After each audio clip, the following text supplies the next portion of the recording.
Welcome to The Explainer. You know those parts of yourself you'd kind of rather keep hidden? The parts you might be a little ashamed of? Well, what if I told you those hidden parts were actually the key to your greatest strengths? Today, we're going to explore the path of radical self-acceptance. It's a journey from that inner conflict we all feel to a state of true self-mastery. So, let's kick things off with a huge idea from the psychologist Carl Jung. He said that facing our shadow, our hidden side, takes considerable moral effort. What he's really saying is that this isn't some quick self-help trick. Nope, this is deep, challenging work that is absolutely essential if you want to truly know yourself. And this is the question at the heart of our entire explainer today. We're going to break down the whole process of radical self-acceptance, a method for transforming the things we've disowned about ourselves into a seriously powerful resource for living a more authentic, whole life. All right, let's dive in.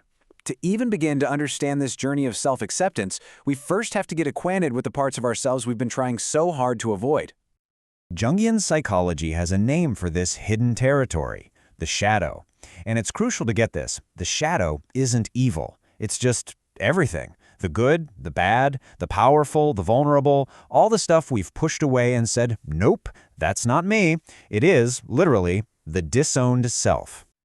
I love this iceberg metaphor because it really shows you the scale of what we're talking about. Our conscious mind, everything we think we know about who we are, that's just the tiny little tip you see above the water. The huge majority of our psyche, the unconscious, is this immense, powerful world operating completely beneath the surface. Okay, so if this massive part of us exists, what keeps it buried? What is the force that's powerful enough to shove it so deep into our unconscious? The answer really is just one word: shame. But before we dig into how shame works, Jung offers this really comforting thought. Having a shadow isn't some personal failing. It's just part of being human. Nobody gets a pass on this. We are all, as he says, in the soup together.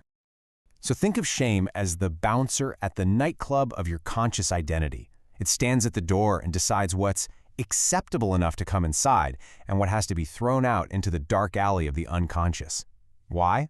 To avoid that painful feeling of being flawed or unworthy. And this creates a really deep internal split, a divided mind, that stops us from ever feeling truly whole.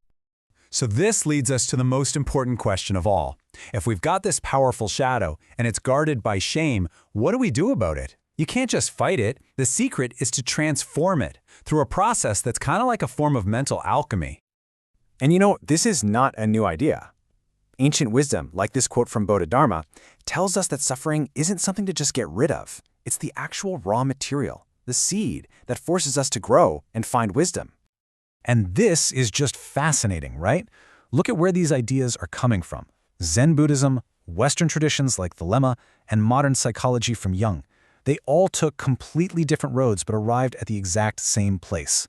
The point is never to destroy your darkness, but to consciously work with it to create something totally new. This right here is the revolutionary idea. That inner chaos, that conflict that usually just drains all of our energy, can actually be harnessed.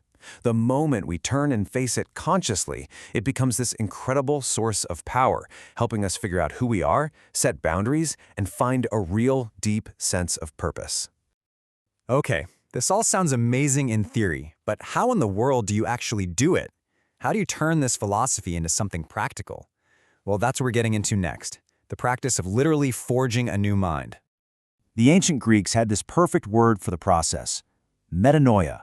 It means a fundamental change of heart, a deep shift in your entire perspective. It's not just, changing an opinion. It's about rewiring how you see your entire self. So, modern cognitive science gives us a pretty useful map for how to practice metanoia. Basically, your brain has two operating systems. System 1 is fast, automatic, emotional. It's where all those unconscious reactions and shadow behaviors live. System 2 is slow, logical, and takes real effort. Shadow work is the practice of using that deliberate System 2 to look at, understand, and integrate the automatic stuff coming from System 1. And look, this isn't just theory. There are concrete steps. It has to start with compassion, or what Buddhists call Maitri, which just means unconditional friendliness toward yourself. You simply can't do this work if you're beating yourself up the whole time. Then comes awareness, usually through something like meditation, where you just watch your thoughts without judging. And finally, you record it. Keeping a shadow journal is so important for catching those insights before they vanish back into the unconscious.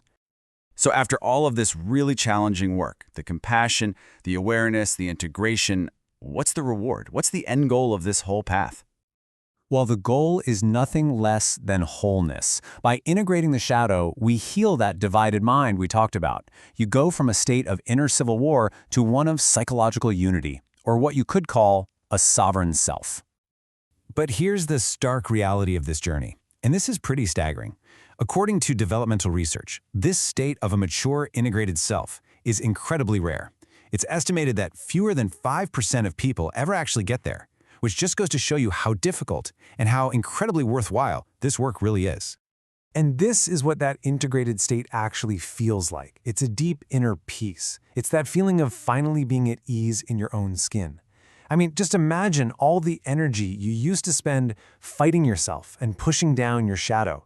Now all of that energy is liberated. It's free for you to use for creativity, for building the life you want, for making truly conscious choices, no longer being yanked around by those unconscious puppet strings. And that brings us to our final thought. This process of integrating your shadow isn't really about reaching some perfect static finish line. It's about starting a new relationship. It's a creative partnership.